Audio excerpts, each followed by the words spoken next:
और भैया अब जो साधु है वो विवाद किस बात का बाबा रामदेव ने अपने एक बयान में तंज कसते हुए कहा कि सनातनी आपस में लड़ने में व्यस्त है। जब माघ मेले में शंकराचार्य स्वामी अविमुक्तेश्वरानंद विवादों के केंद्र में, पहले तो तीर्थों में कम से कम सनातनियों के द्वारा, चाहे वो सनातनी भक्त हो, सनातनी सन्यासी हो, साधु संत महापुरुष आचार्य महामंडलेश्वर और जगत गुरु, तमाम तरह के हमारे यहाँ पर उपाधियां हैं अपने अपने संप्रदाय परंपरा के अनुसार। शंकराचार्य जी आदि हमारे जगत गुरु भगवान के स्वरूप में हम उनको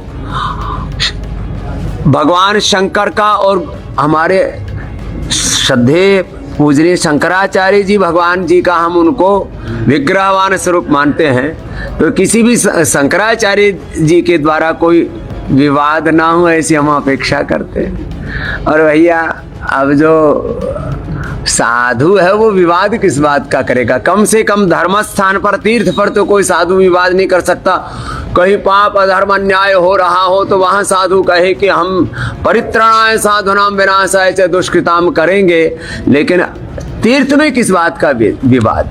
ना कोई यहाँ पर भैया कोई स्नान का विवाद होना चाहिए, ना यहाँ पर कोई पालकी का विवाद होना चाहिए, और कोई साधु किस बात का जिस अहंकार करे। साधु तो बनता ही वो है जिसने अपने अभिमान को मिटा दिया। साधुता की पहली सीढ़ी है निरभिमानिता। इसलिए किसी भी प्रकार का कोई अहम या कोई दूसरा तत्व सामने नहीं रखना चाहिए। इससे अपयश होता, अपकीर्ति होती है।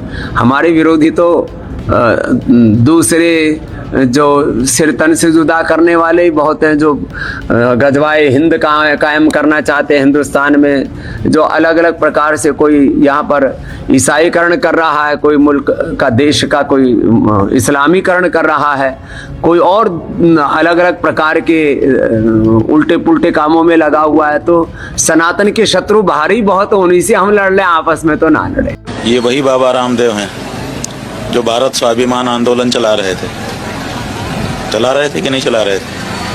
इस स्वाभिमान की बात करने वाले रामदेव आज किस तरह से तलवा चाटू बन गए हैं, इनका वक्तव्य ये दिखा रहा है। भारत स्वाभिमान की बात करने वाला एक व्यक्ति किस तरह से तलवा चाटने पर विवश हो जाता है, उनके बयान से यही पता चल रहा है। कह रहे हैं कि अभद्र भाषा का प्रयोग एक शंकराचार्य तो दूर, एक साधु को भी शोभा नहीं। बात यह है कि आप भाषा पर जा रहे हो। यहाँ मारपीट की जा रही है साधु संतों के साथ, यहाँ गालियाँ दी जा रही हैं साधु संतों को, यहाँ छोटे छोटे भटकों के ऊपर प्रहार किया जा रहा है, यहाँ पर हिंदू धर्म में रहने से डराया जा रहा है कि तुम ये सब छोड़ो। आप अभी भाषा की बात कर रहे हैं, और जहाँ तक अपशब्द की बात है वो हम लोगों ने कभी जीवन में नहीं बोला है, किसी को नहीं बोला है। आप साक्षी हैं कि जब 2015 ईस्वी में पुलिस हमें मार रही थी, तब भी हम ये नहीं कह रहे थे कि मारो, हम कह रहे थे मारिए।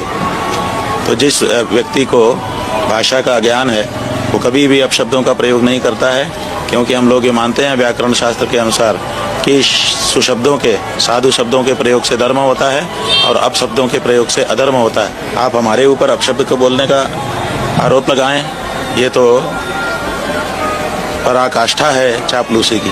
राम मंदिर के लिए कौन सी मेहनत की होगी जिन्हें बताओ, बता दो। आज सब जनता यहाँ पर खड़ी है और चैनल के माध्यम से भी देखने वाली है। बता दो कौन सी मेहनत की, बता दो कौन सी मेहनत की, बता दो ना। पूछ रहा हूँ आप बता दो। आपने कहा ना कि उन्होंने मेहनत की, हमने तो नहीं कहा।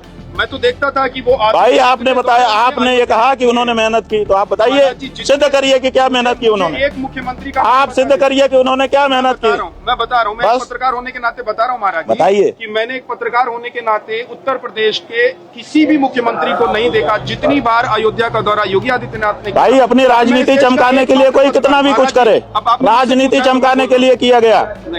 जब तक मुकदमा चल रहा था राम जन्मभूमि का, कितनी बार पैरवी करने के लिए न्यायालय गए आदित्यनाथ? बता दो नाम। वकील थोड़ा ना, वकील पैरवी नहीं करता है, वकील बहस करता है, पैरवी जो है मुवक्किल करता है। आप लोग ये मानते हैं कि बीजेपी ने मंदिर बनवाया कि वकीलों ने कोर्ट में केस जीता? वकीलों ने जो जीता, पक्षकारों ने जीता।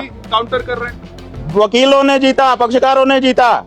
मुकदमा तो उन्होंने लड़ा, बीजेपी ने कहाँ लड़ा मुकदमा? बीजेपी कहाँ पक्षकार थी, बताओ ना। नहीं पक्षकार थी, तो फिर बीजेपी की सरकार जब नहीं थी तो यहाँ पर नहीं बना मंदिर। बीजेपी की सरकार, ये तो कौआ के बैठने से फल गिर गया तो आप कहेंगे कौए ने तोड़ दिया। ऐसी बात कर रहे हो आप,